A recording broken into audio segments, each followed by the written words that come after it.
Evening. Want to welcome you all to the MMB Live Show this evening with my co-host, Miss Christy Taylor. How you doing?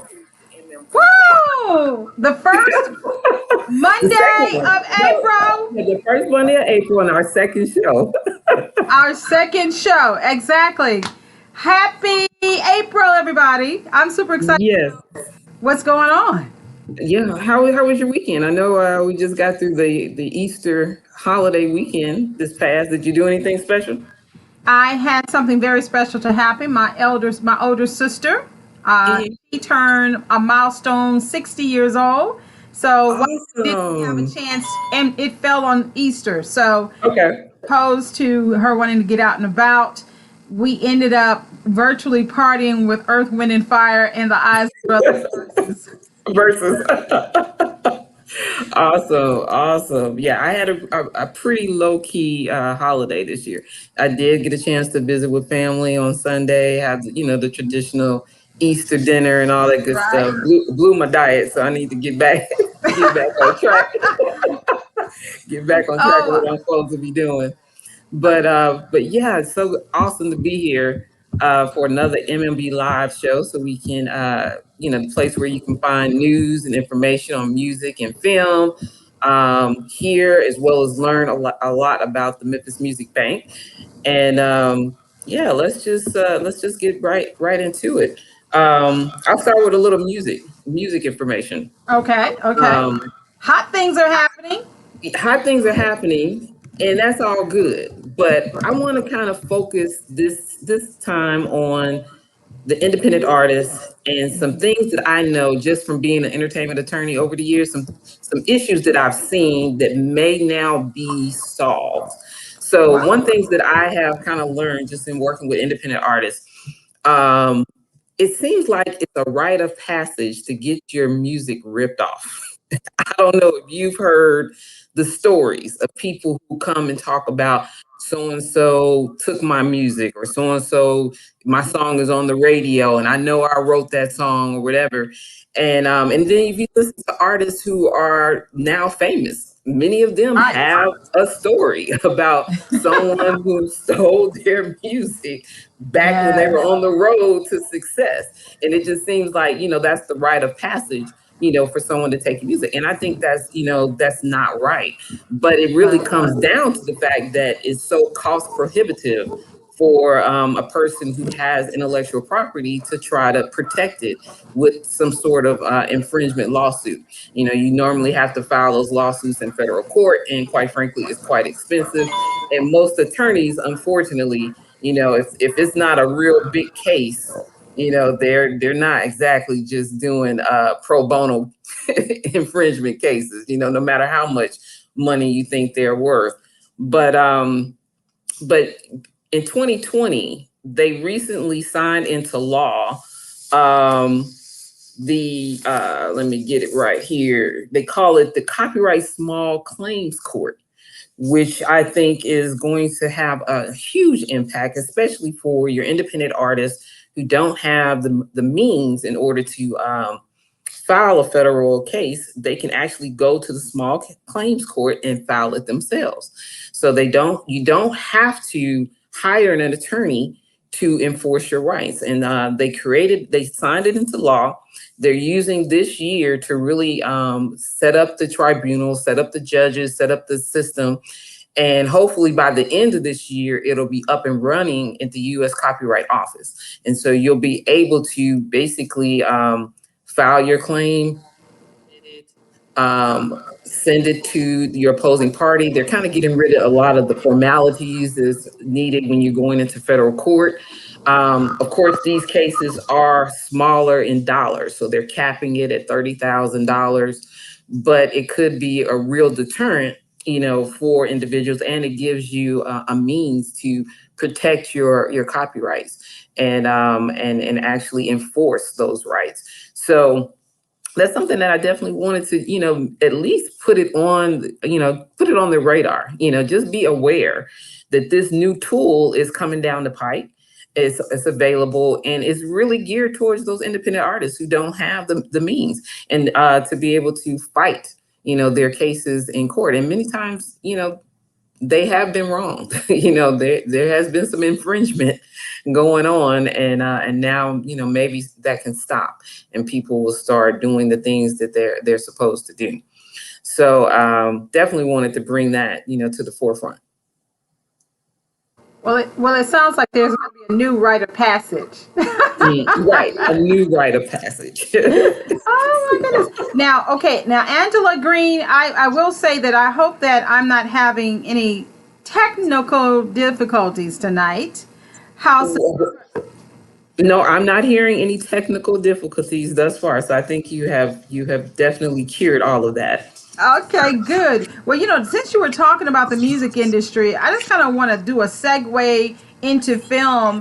When it comes to the music industry, one of the things that we love about music is live performances. And I read an article that as musicians are hitting the road, there's a possibility of a shortage of roadies. Have you heard about that? Yeah. I do think I read something recently about that. I mean, people had to pivot. I mean, you have to find some way to make some money, some income to pay the bills. And many of those roadies, they found other means. So I think I hear it's maybe a shortage of individuals who can go out on the road like that and work for these new concerts that are trying to start back up. So that's employment opportunities for those who have always wanted to go on the road. So there is that shift. That is a great way to pivot. If you always wanted to be on the road, but you never could be in a band to do that, you can always work behind the scenes. That's right. That's right. Always can use that person who can and you have to definitely have that strength, because that's some hard work. That's some hard work. That's not for the faint of heart. No, it's not. Back there. Well, so what's going on with film? Godzilla versus King Kong. Oh yeah, I did watch that last night. Oh, you did watch it? I have not watched it, but I would love for you. Okay, I know you're good without giving spoiler alerts, but I will say this before you give your review. It has shaken the U.S. box office back to life since its midweek opening. Now, this monster sequel, pun intended, from Warner Brothers, check this out, Angela. It earned over $48 million in 5 days since last Wednesday, with a $32 million kickoff. Now, of course, the box office, due to COVID last year, has been floundering. So studios are super geeked about this. Also, Sony's horror film, The Unholy, it did pretty good. It took $3 million, and a close third was this movie called Nobody. Now, I'm going to have to really get back into the whole going to the movies, because like for many of us, we learn how to catch movies via streaming. And there's definitely some, energy around that. And speaking about streaming, having big movies go straight to streaming, there was a big upset for a lot of people in the animation world. Pixar, of course, had been acquired by Disney. And, to the tune of over a couple of $1 billion. So it turns out that there are some unhappy campers in the Pixar world because of the fact that a lot of the movies that are now going to streaming, you're already skipping the theaters. But there, of course, okay, for those who are creatives, if you're inside of the industry, like many of you all who are watching, there's so many different places where you can get residual income. So the shorter the window of exposing, whether it's music or film or animation, to the audience or to the public, via the different vehicles that they have put in place, that's money oftentimes taken off the table. So apparently a lot of those in the Pixar world are kind of not feeling the fact that that Disney has been, shooting a lot of the stuff straight to streaming and taking money off in the points that are being determined at each juncture. So that's one thing. But but on the happy note of those, there were some people celebrating this weekend when it came to the SAG Awards, the Screen Actors Guild, because we're about to get into the whole festivities. Well, we're in award season right now. We are deep We are deep in award season. So for those who love the awards and of course the fashion, Kerry Washington has been definitely flexing on the gram and on Facebook with her amazing outfit, along with others. But I really did like her look. But when it came to those who won, I got to give a shout out to the Best Motion Picture Ensemble. While it didn't win, the Bloods, the Five Bloods, Rainey's Black Bottom, it was nominated. But from that movie, Ma Rainey's Black Bottom. Oh yes. Chadwick Boseman. Chadwick Boseman. Yeah. Best male actor in a leading role for a motion picture. He was a favorite. I think we all waiting on it, and I think hey, that puts him in a good. I know he's going to be up again for the BAFTA awards. Yeah. And if he wins there, they think he's going to be definitely a shoe-in for the Oscars. So, and I hope he gets it. I just think that he's getting these accolades after his passing, but he definitely deserved. He deserved it beforehand, but he definitely deserved it now, and I hope he definitely gets it. Awesome. And those who are celebrating along with him for the winning in Ma Rainey's Black Bottom is Viola Davis. She won as Best Female Actor in a Leading Role Motion Picture. And you know that movie? Oh, just a movie about Judas and the Black Messiah. Oh yeah, I love that one. Wow, I love that one. That was a powerful movie. Powerful. Now, of course, he won for Best Male Actor in a Supporting Role Motion Picture. And of course, he had a tight knit. And of course, Chadwick Boseman was also in the running. But of course, Daniel won that one where he won Best Actor. So, Best Male Actor. And let me tell you something. It's a lot of good things that are happening throughout the film industry, even locally.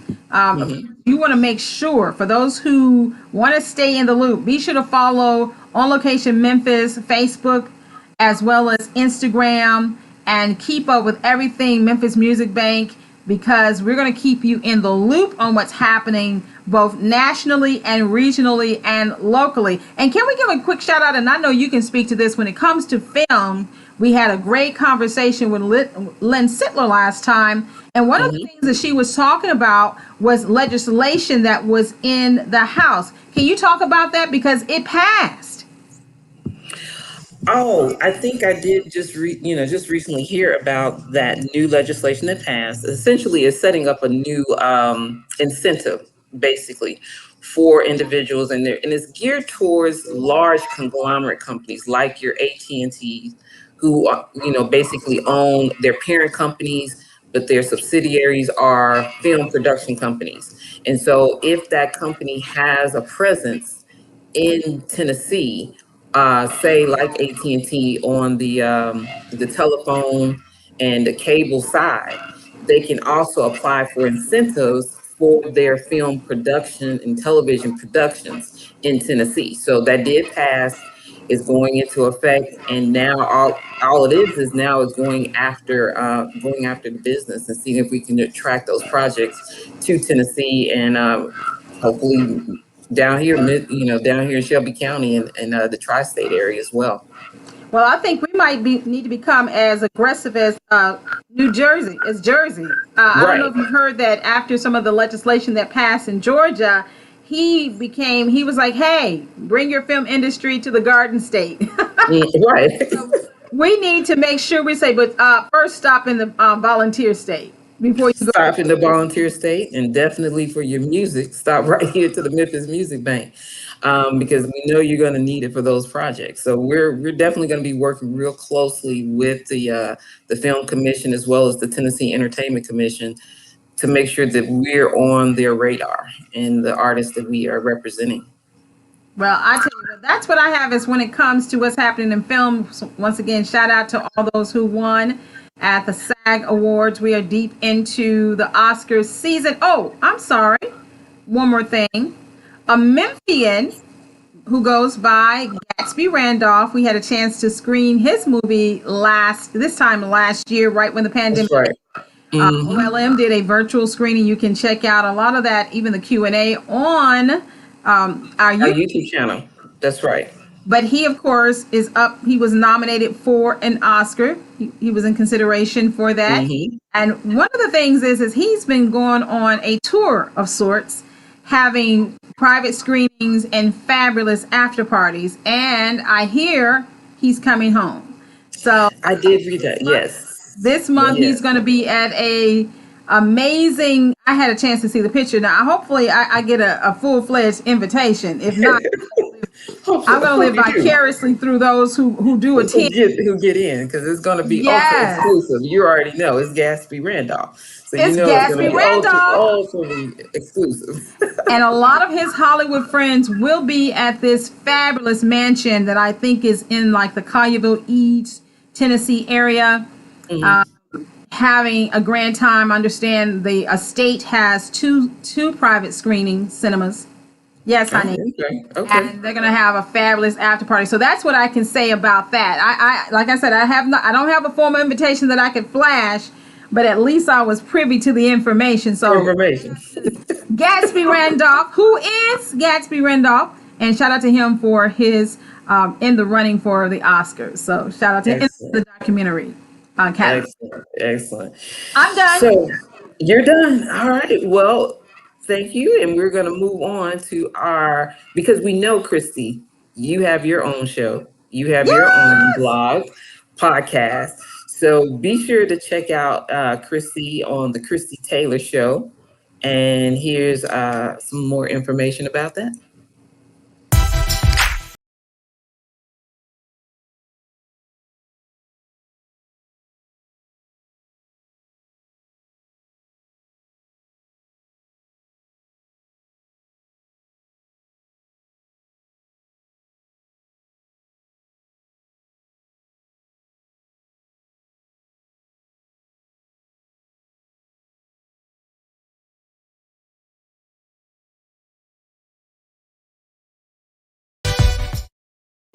Thank you. You're welcome. I got major love from the Memphis Music Bank, the Christy Taylor Show. It airs every Monday at 1:30 p.m. on Comcast Channel 17. And of course, you can watch it replays on YouTube as well as listen to the podcast. And let me tell you, my girl I've been trying to learn how to do it. My girl who is the head of OLM and the Memphis Music Bank, when I interviewed her, if you go to my YouTube channel right now, Christy Taylor Online, if you go to YouTube and search for Christy Taylor Online, you will find out that my interview with the one and only Angela Green Esquire is my highest rated and streaming. I think I have over 1,000 views on that one episode. And what? Yes, ma'am. Over 1,000. So I want to say thank you, and I think I need to have you come back again because anytime. Okay, so I can keep those ratings up. Yes, indeed. Must be valuable. Indeed. Well, thank you so much. So now, moving into our next segment, this gentleman that we're going to bring to the virtual stage. This is someone that I met a couple of years ago, back when the Memphis Music Bank was just a thought in my mind. We were just wondering, where would we get the money to build the website, to bring the artists in. And he has always been very supportive in everything that I have been putting together. He's actually a Grammy award-winning publisher, and he's also a music catalog broker. And I just thought it would be really interesting to bring him in because, in 2020, we saw several major artists sell off their catalogs. It was kind of surprising, shocking. Bob Dylan, Neil Young, Stevie Nicks, Barry Manilow, just to name a few. And it was happening so fast, it was almost like bam, bam, bam, bam, right after each other. You just get the news. So-and-so sold their catalog, 300 million, 400 million, whatever. And it really, it makes you wonder, like, why are they doing this? And so I thought our guest today, Mr. Richard Orga, could come to the virtual stage and kind of, shed some light on what's really going on in the industry. Hi, Richard. How you doing? I'm doing fine, Angela. Thank you very much. First of all, I'd like to just say Memphis is very lucky to have Angela Green taking the horns on this. I really am impressed by what you guys are doing over there. So congratulations with all that. Thank you, Richard. I appreciate that. So, Richard, why don't we first start off? Why don't you give the audience a little background on you before we really get into the conversation? Okay. I've been in the music business for 27 years, for over 27 years. And we started off in management, ended up doing publishing. We were blessed we've had about 50 some songs cut, recorded. Right now, I think 11 number ones, one Grammy. And then I sold part of that catalog. And when I did that, other friends said, "Hey, how'd you do that? Would you sell my catalog for me?" So the next thing I know, I was helping people sell their catalogs. And I started doing that more and more, less and less of music publishing. I still do publishing, but I really do enjoy this. And it's getting bigger and better, as you just stated. I think most of that is because it's so competitive right now. People realize that there aren't very many things in the world that continue to make money, every single year. I have a song called 5 O'Clock Somewhere. It's amazing how much money it makes every year around spring and summertime. Because it's a spring and summertime song. Very much like a Christmas song. Every year Christmas comes around, we're going to hear White Christmas, So that guy who wrote that is going to get paid. And so you have the value of these catalogs. And a person owns the copyright and gets paid for the copyright for 75 years after the last writer passes away. So that could be 100, 150 years. So, you can make money off of these copyrights for a long, long time. And here in Nashville, we like to call it mailbox money. You just go to your mailbox and pick it up. Now they send it to the thing. Well, exactly. In 2020, there was a ton of catalog sales. And the main reason that you're seeing a lot of catalog sales is because there's a ton of competition for it. And when there's competition, people are paying a little bit more, a premium dollar for catalogs in order to get them. And so what happens is somebody goes, "Oh my gosh, I don't think I'll ever get this much money for my catalog. I'm going to sell it now."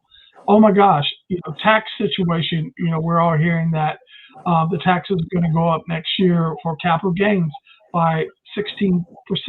Well, that's a lot of money. If you're Bob Dylan and you're selling your catalog for $400 million, that's a lot of money. So there's all kinds of reasons for it. The most is that there's so much competition. Also, right today, those guys were still going out on the road and making a ton of money. And this last year, they're not going to be able to do that. And I don't really think that the concert business is going to open up this year. I think it probably will be 2022 before it really starts to open up. I've already seen, Kenny Chesney's not going out. He's canceled all that. And several others. CMA's canceled their CMA Country Fest. So I don't know that we're going to see a whole lot. We'll see small gatherings, but the big concerts, I think, are still a ways off. Well, that creates a cash flow problem for a lot of people. And now's a good time. That's a good time to sell. I think that there are other things. These people are paying multiples. And when we say multiples, let's say you make $100 off your catalog every year. Somebody's going to come in and say, "Hey, I'll give you $600 for your catalog," which is a six-time multiple. Well, some of these guys are making $100 million a year, or $50 million a year. So they're coming in and they're giving them 14 multiples. For most of my time doing catalog sales, the multiples have always been somewhere between 6 and 9. Okay. And now it's not unusual to get a 12 to 16 multiple. So it's just more advantageous for the writer to sell now. So, go ahead, Richard. I was going to say there's so many companies now that are buying. For example, I'm sorry, Richard. Richard, if you don't mind, for the people who are a little like myself, explain multiples again. I mean, I was on the right path with you about just the motivation for selling a catalog, whether it's the fact that you're Gotcha. older in age, you want to get basically most of the money, the earning potential up front, or cash flow issues because you're not touring. But I kind of got lost about the concept of multiples. Let me make it a little easier. Let's say you get $1 million a year from your copyrights, from all your songs that $1 million comes in every year like clockwork. You're making $1 million. Then somebody comes up to you and say, Christy, I love all your music. I love all your songs. I'm going to give you a multiple of 7, which is $7 million up front. And now I own all that catalog. And you say, okay, I'll take that because I'll take that 7 million and make money with it. Well, right now, multiples are up to 12 to 16. So that $1 million, you can now get 12 million to 16 million. Well, that's, you're already talking 5 to 6 million more than you were going to make before. It's still the same songs, but there's competition. I mean, like some of the competition is Olay, Endurance, Roundhill, Primary Wave, a big one out of London. They're a company that's buying catalogs. It's Hypnosis. They're buying up a ton of catalogs. And I just saw an article that Olay, used to be Olay, now it's called Anthem, got $350 million this past week to buy more catalogs. Now, and BMG got 700 million to buy more catalogs. The problem is there's not all the catalogs out there, but there's money in these things, and that's the reason people you're seeing a lot of high-profile sales right now, because people are paying a really high multiple. I'll give you an example of something that happened to me. I sold a catalog in 2009 called Laptop, and one of the writers was a woman in there named Liz Rose. Liz wrote 8 of the songs on the first Taylor Swift album. And that catalog sold for a low 7-figure. I just say that. Well, yeah, that whole catalog just sold back in December for 300 million. So that album, the songs on that album would have been worth somewhere in the neighborhood of $40 million. So in 11 years, it went from a few million to 40 million. Yeah, and a good example of that also is Cobalt. Cobalt, which is a company that they're known for their mega data and collecting your money throughout the world. They're very good at it. They're out of Sweden, and they collected money, and they decided they were going to get into the publishing business. And for 5 years, they started buying catalogs. I think they had about 33,000 songs in their catalog. Well, they just sold that catalog for right at, I think it was $40 million. I think they had maybe 10 tied up in it. Wow. So it was just good timing for them to do that. So, and these numbers are all out there, so I'm not giving anything that, secret. But it just goes to show you the value of stuff. It moves. It's no different than home. Well, now, Richard, when I was looking at the list of those who have sold their catalogs, I think Shakira was on that list. Am I correct in that? She may have been one of the youngest too that I saw of the list of artists who sold their catalogs. So many of these are legacy catalogs. People who have been around in the industry. And I just want to know if you could touch on evergreen catalogs or evergreen songs, and why, you're finding that, they're going after the legacy catalogs more so than your more recent artist catalogs. Well, a couple of reasons. The music sells better and faster and more.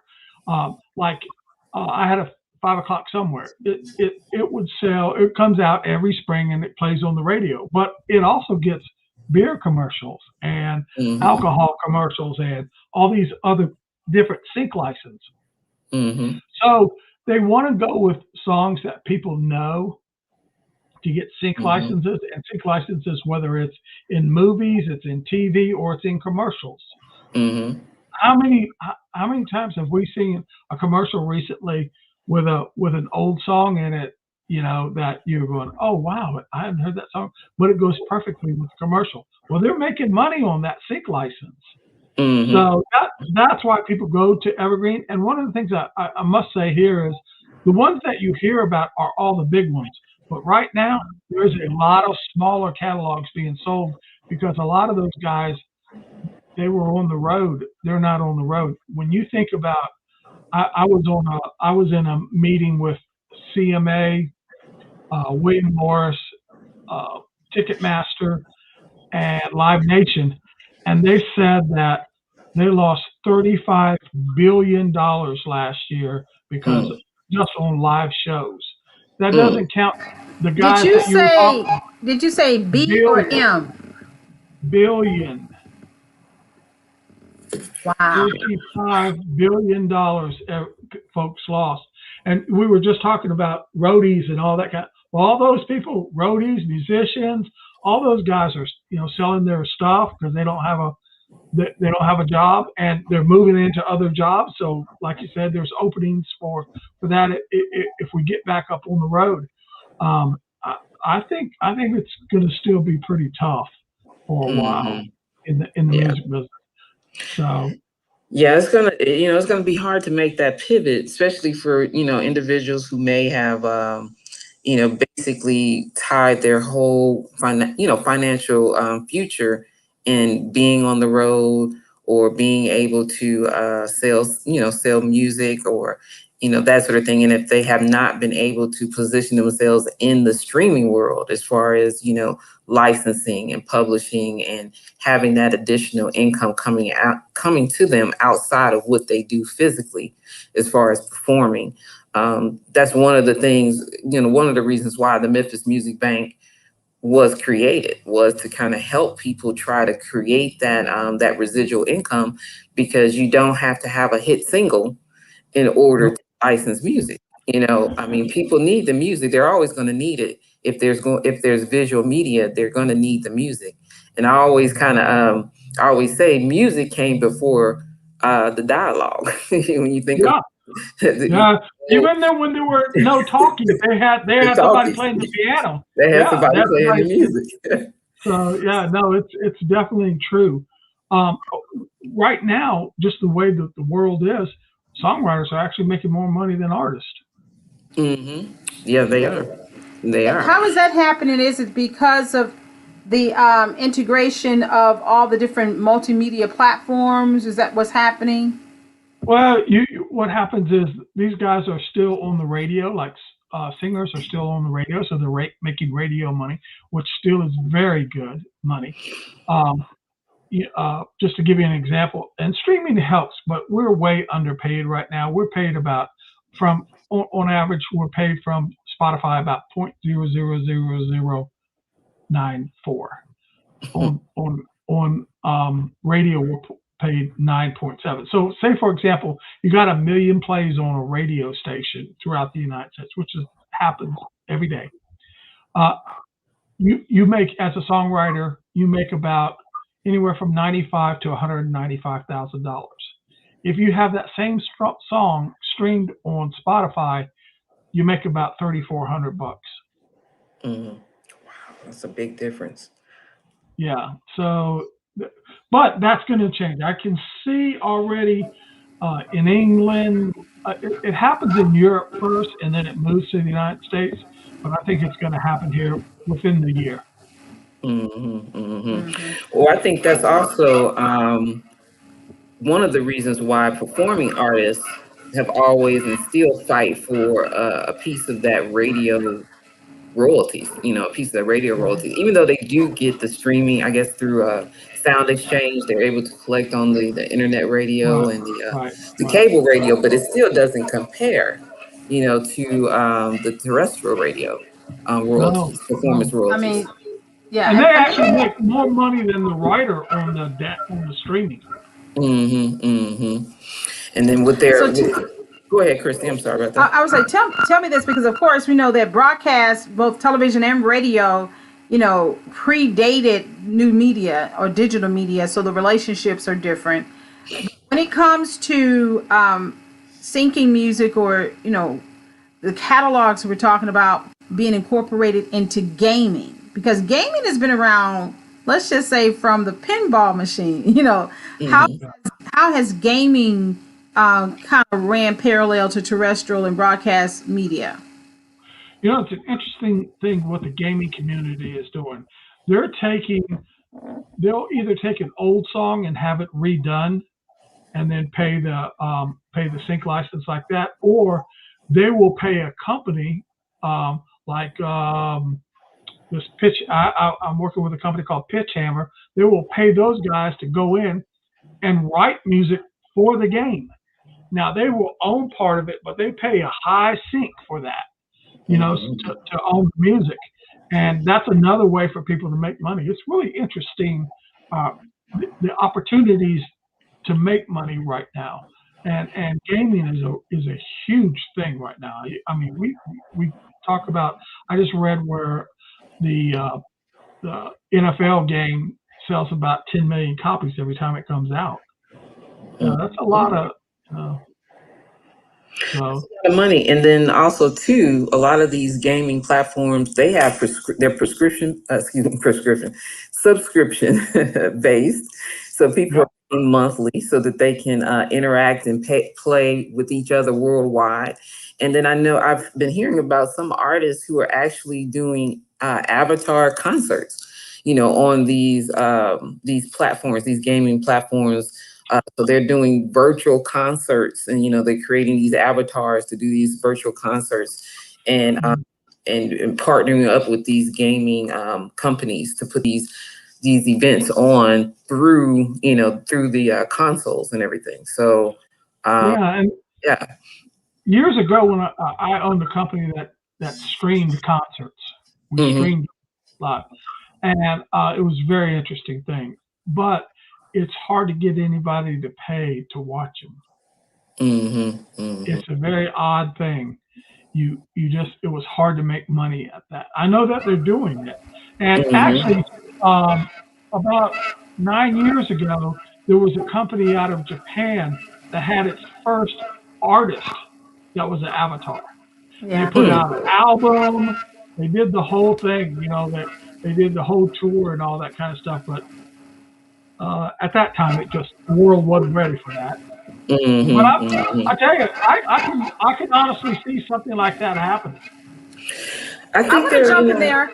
I'm yeah. sorry, I want to jump in. And as far as, like you say, you were probably ahead of your time when it comes to watching virtual concerts. I think the subscription element might work because now we are accustomed to within what they call in-app purchasing. But Yeah, I think also advertisers, like we know that last night Isley Brothers and Earth, Wind and Fire held a 4.5 hour, over 4 hour, really a listening party Hmm. with Verses, which was birthed on Instagram with Timbaland and Swiss Beats last year, but now it's literally being filmed in one of Tyler Perry's production, studios, right, sound right. stages. However, I think it's now to the point when you have 300,000 people watching for 4 hours, advertisers will now underwrite that cost of virtual content. Hmm. I think And Twitter, that's what we TikTok, found. Yeah, yeah. that's what we found. We could do it if we had advertisers. I think we were working on American Express and a bunch of other, but it just was at that time. Like I said, this was 10 years ago. It was, Yeah, way we before his didn't have, time. right. We didn't have the speed that we have with internet and all that. Hmm. I think if you had 10 megabit upload, that was fast. Now you Yes. Hmm. got a terabyte. Yeah. Two Yeah. terabytes. Yeah, that was before Hmm. his time. I know we're talking about catalogs, and this was the thing that I'm wondering is why are companies in mass putting up to $500 million in catalogs? What are they? What do they? What's the future? The reason why that they are buying up these catalogs? I What? think number one. I think number one is the money is cheap because the interest rate is low. I think that's an important part here because Hmm. I mean I look at these multiples and I know what they make. I mean it's going to take you 20 years to get your money back. Even if it's doing what it's doing now, if that catalog was doing the exact amount in 20 years that it's doing now, then you'll make your money back.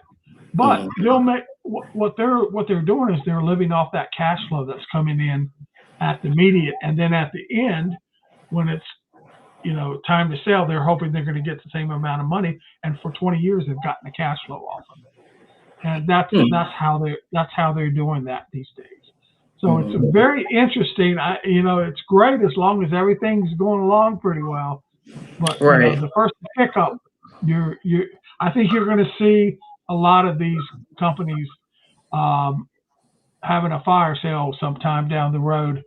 Trying to get their money back out of them. I honestly do. But you know what? Stranger things have happened. I never would have thought we'd have 14 multiples, paying out 14 multiples for a catalog, but it's here. Yeah. Which genres are the main ones that the companies are investing in? Pop and rock, and a little bit of R&B, a little bit of rap, country. A lot of these companies, a lot of them don't buy country. They won't unless it's something like Taylor Swift. Yeah, it's real interesting. Everybody has their own idea of how this thing's going to work, and like some of them will not buy R&B. They don't think there's enough evergreens in that genre, so they won't buy it. It's just whatever that company decides. Whenever they get together and they say, it's really whatever they like, whatever music they like, and what they feel comfortable with, because the numbers aren't really there to section out anybody. And a little bit of it is, a little bit of it's luck. All of a sudden somebody comes out and they want this song for a particular movie, and oh my gosh, they're willing to pay this for it. So I mean, there are songs, guys, that make $1 million to be in a movie. It's interesting that you segueing back to the fact that as a content creator, as a filmmaker, you're going to start doing business with businesses. You're going to be an independent business owner as a filmmaker, having to acquire music from conglomerates. That's serious. Christy, I don't think we're very far away from having Coca-Cola sponsor pay for movies. That's going to be like what they do in Korea, where they're getting close to that now. Yeah. Product placement. I work with a group out of South Korea right now. They do a lot of K-pop. Actually, the guy I'm working with is probably the third most well-known producer of K-pop. And they've been doing that for a long time. And it's amazing what they do. They do clothing lines. They do movies. They do TV. It's all these different things that they put together. It's a real package. And that's why they are trying to find artists that have a little more longevity. A K-pop artist is usually a 4 to 5 year artist. Where in the United States, if you're a top artist, you're usually getting 15 to 25 years. If not longer. Depending Yeah. on who you are. I mean, Bob Dylan, we're talking about 50 years, 60 years. Right. Yep. Yeah. All of those. Yeah, all those guys. So it just depends where you're at, where you're standing. So I think this reiterates to artists that they need to be very mindful of the content that they're creating, and they need to think about the longevity. Don't just think about what the fad is or what's in right now. Even if you go for that quick money, so to speak, also think about the longevity of your music. Will it be an evergreen? A song that people will love to play. And most of those songs are songs that tell stories. Songs that speak to the heart, to the mind, make people think. Those are the types of content that artists need to really consider getting back to as we move forward. It's like the old has become new again, so to speak. Yeah. But, anyway, Richard, I really do appreciate you coming and being with us tonight and sharing with us, because a lot of people don't understand about this world of music publishing and brokering catalogs and things of that nature. But that's just another area of the business, and we need to make sure that artists are aware and familiar with both on the music side as well as the independent film side. Because both are going to have to deal with this as they continue to grow and build their careers into what we hope that they become. Well, and that's why it's important to go to a person like yourself. When they get a contract, when somebody offers you to do something, take it to Angela. Let her see it. Let her show you. Let her make sure you're doing the right thing. I had a guy that I loaned him money to pay his electric bill here about 3 months ago. He sold his catalog for a little over $20 million. So yeah, it can happen. Those catalogs are really, really important. Excellent. All right, well, we're going to go into a quick commercial break. This is actually a commercial that we were able to license a song for the Shelby County Film Commission. It's their COVID-19 PSA. There are simple ways to fight COVID-19. Practice social distancing. Stay at least 6 feet apart. Wash your hands often with soap. And most importantly, mask up.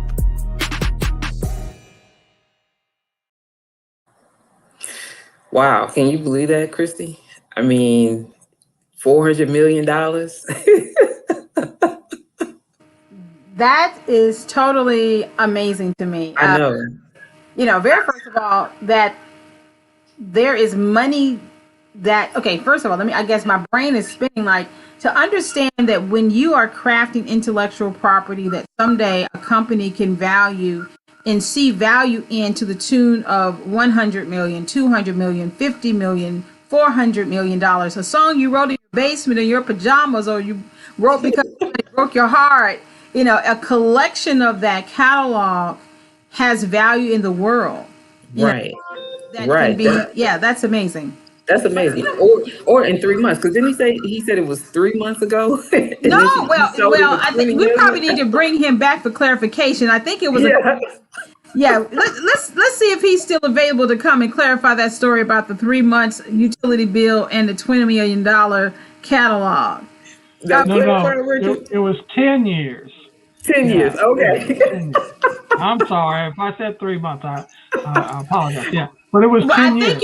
10 years you loaned him the utility money. Was it 3 months ago his catalog sold?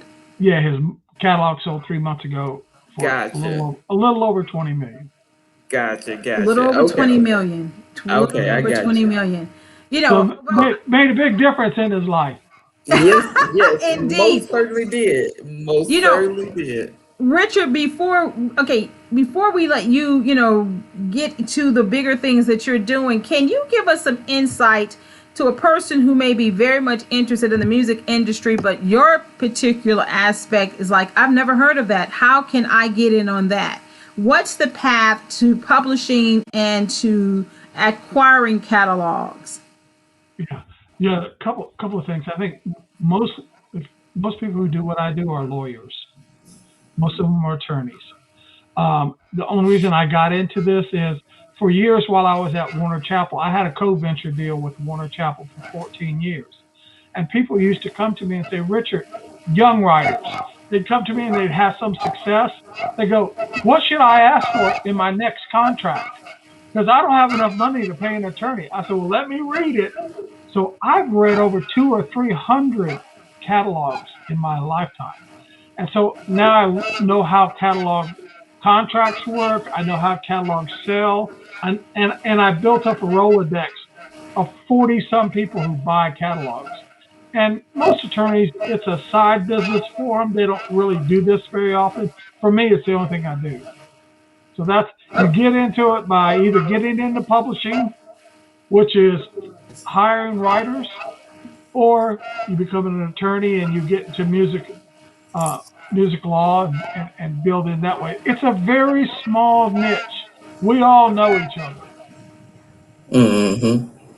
I mean, worldwide, we all know each other. It's crazy. So what's the future of music publishing?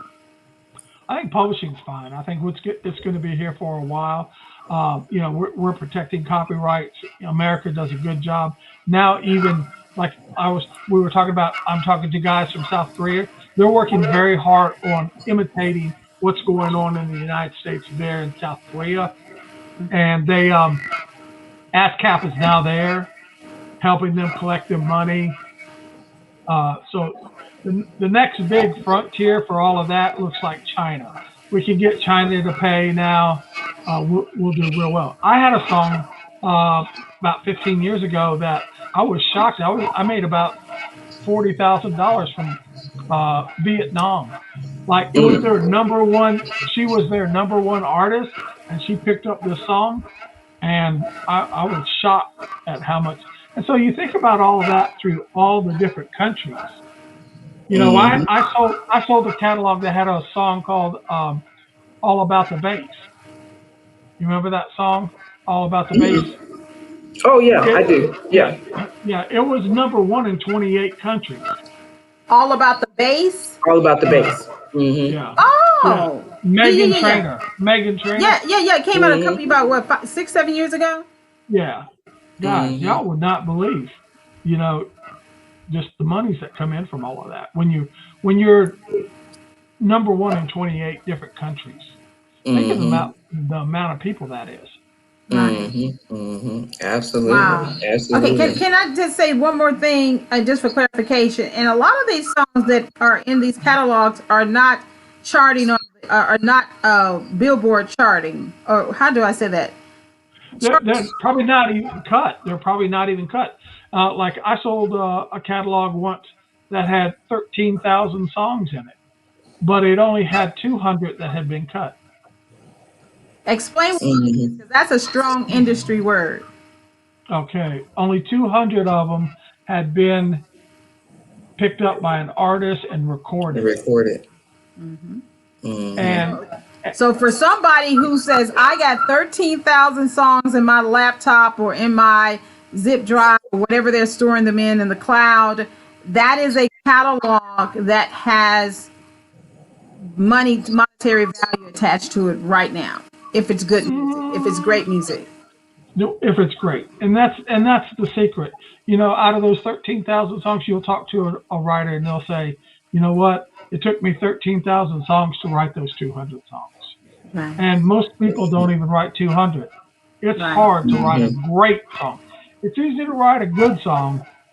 It's hard to write a great song. That's right. So, this is a good conversation. Really informative. Very informative. Thank you, Richard.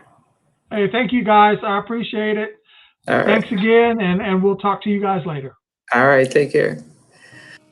All right. Wow. Well, that's education right there. That's education right there. That's top level. That's what they call it in a deep country. That's high cotton. That was some high cotton conversation right there. Because oftentimes, being my first love was music, and I used to sing in choirs and groups, and the fun was to go in a studio and lay the tracks and have the musician, and oftentimes that was the high. Then you realize, now you got to actually get this, what we recorded in the studio, to a record label and have them put it out, and now we need the radio station to play it, and how do we, once you get all of that from the singing in the band or in the choir or in the group or in the club to recording the music, to getting the music played, the real life of it really is at the first step, is like making the song worthy of being published and monetized. So exactly. That's this. So what he's talking about, oh my goodness. What it's about. Yes. That's what it's all about. And making a catalog that's worthy of a business or businesses wanting to, license. And part of that is basically showing that your catalog can make money.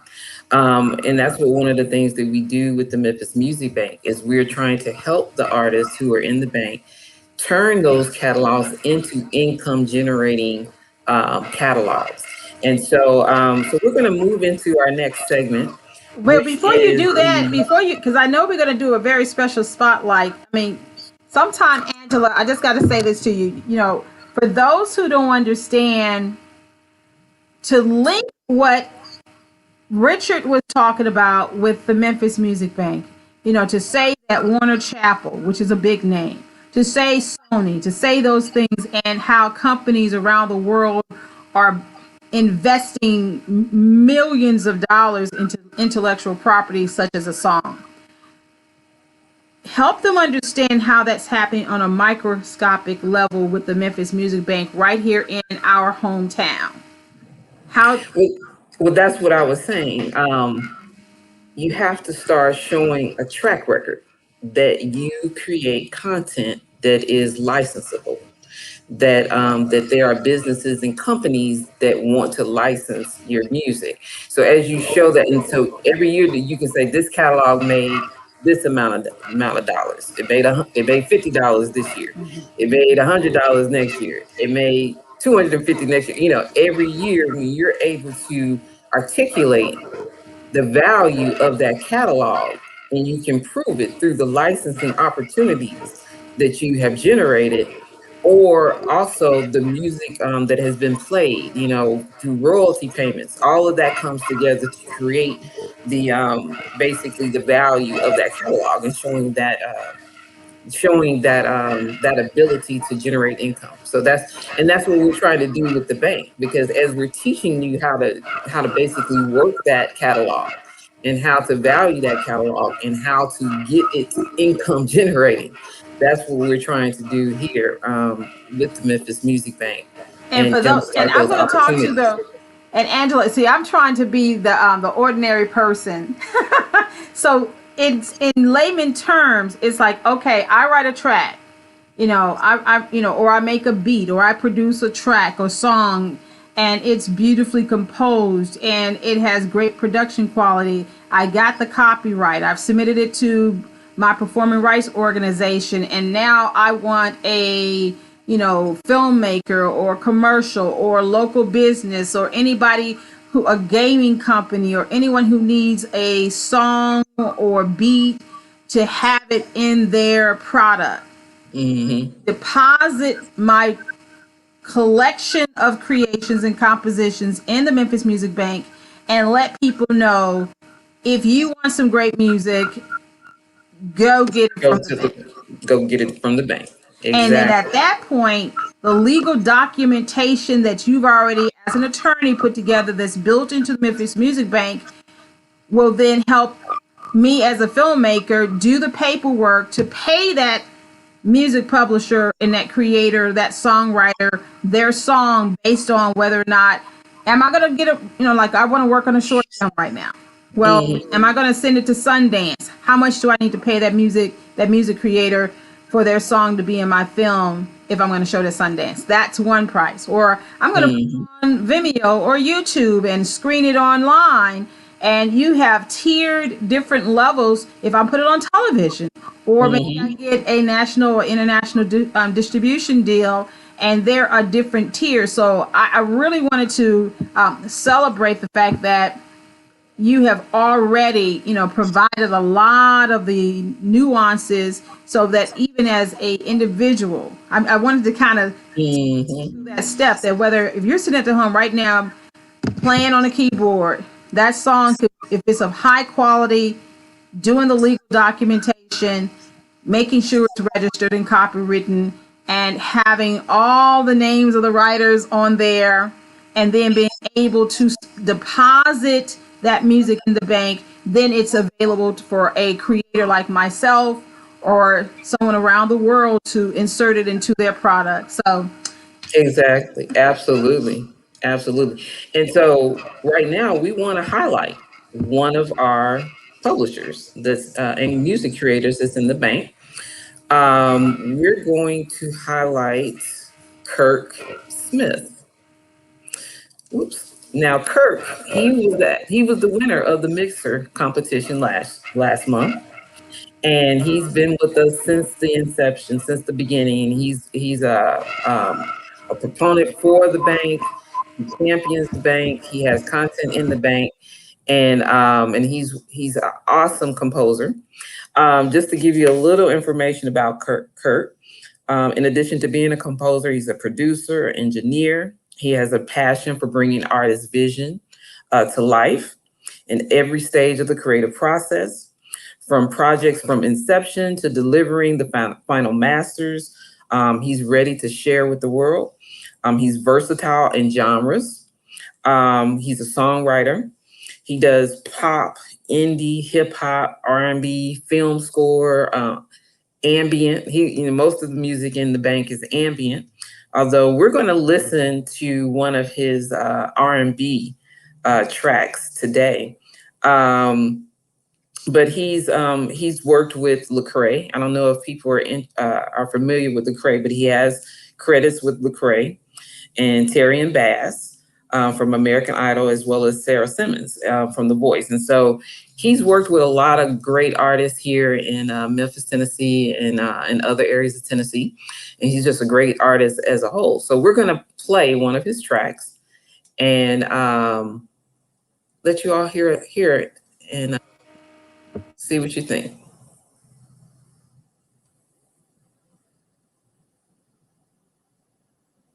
Mm-mm-mm.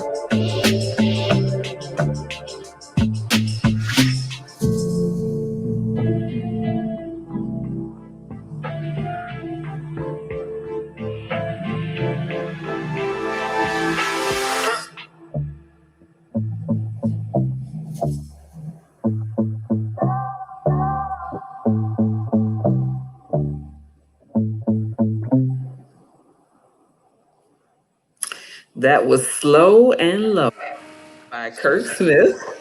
One of my favorite tracks. It's one of mine too. When you played it, I was like, oh yeah, that's one of the jams. That's one of the jams. And the thing is, as a filmmaker or as a person who has a podcast or a web series, and I know like in radio, we would actually pull a song like that to talk on top of when we're segueing in between songs, or like if you have a podcast or YouTube show and you're creating your intros or you have buffers, those are the types of songs. Was it like 60 seconds, less than 2 minutes, which is a great buffer. Even if you had a scene or doing a 60-second commercial, whether it was a radio commercial, a TV commercial, a web commercial, and you have, like you talk about the talkies or the silent films, before the dialogue, there was music.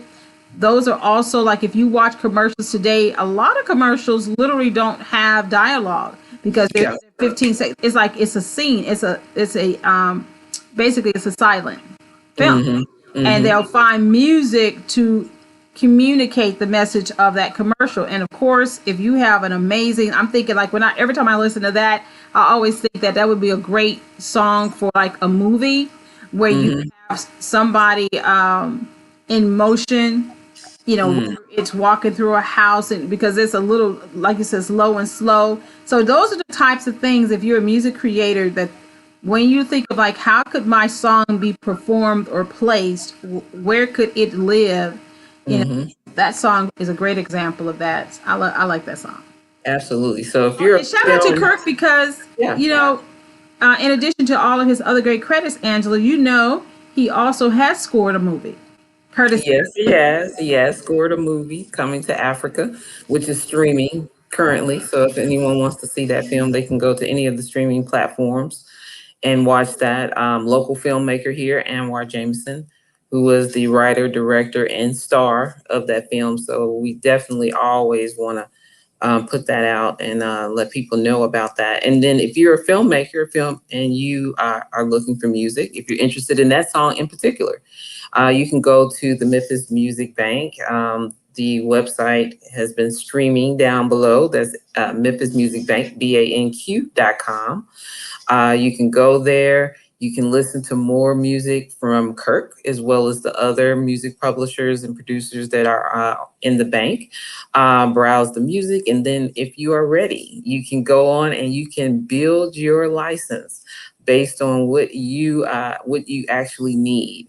Based on the project type, the project budget, and the rights that you need, whether it's a web license, festival license, whether it's broadcast, whether it's theatrical release, one or a combination thereof. I mean, you can choose and create the budget that's best for you. Any project that's over 250,000, just reach directly out to us. We can definitely negotiate that offline. So again, we're going to just play a quick commercial, which is some additional information about the Memphis Music Bank.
I'm very proud of that commercial because, again, that music was produced by one of our publishers, that's Rowdy, who created the track for that commercial. And we always patronize the artists that are in the Memphis Music Bank for all of our commercials and all of the different activities that we put on. So, and we want to encourage other people to do so.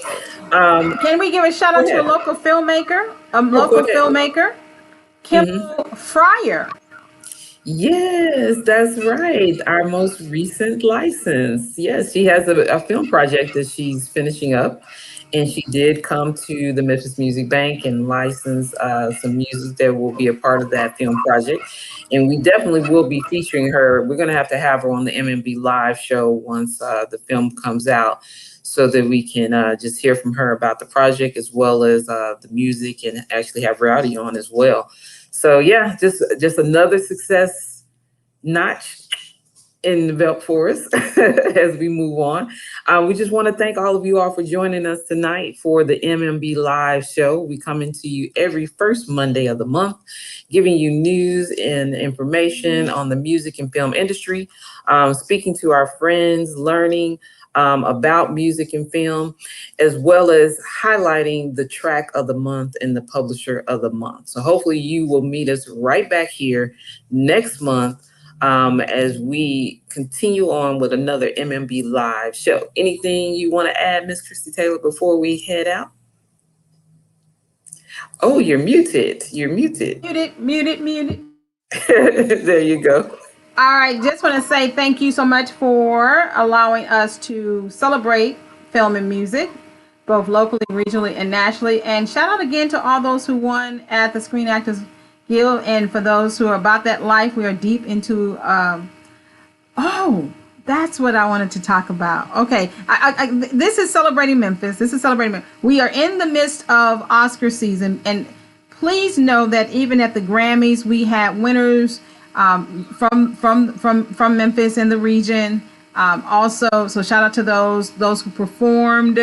That was from Memphis, including Whalum, who performed with Bruno Mars, and oh God, Door Open. I can't even think of the song. But I'm also thinking about even like last night on Versus, how we have to honor Earth, Wind, and Fire because they have deep Memphis roots here, and the bass player Verlaine, I always say his name, please forgive me. One of the apps, I think his styling was done by one of the fashion designers from Memphis, who is major rich, fresh. So I wanted to celebrate the fact that even what we're doing is an extension of that. And shout out to all those who are constantly representing Memphis worldwide, and for those that we want to help support them in all of this as well. So I just wanted to that's what I wanted to say. And thank you. Thank you.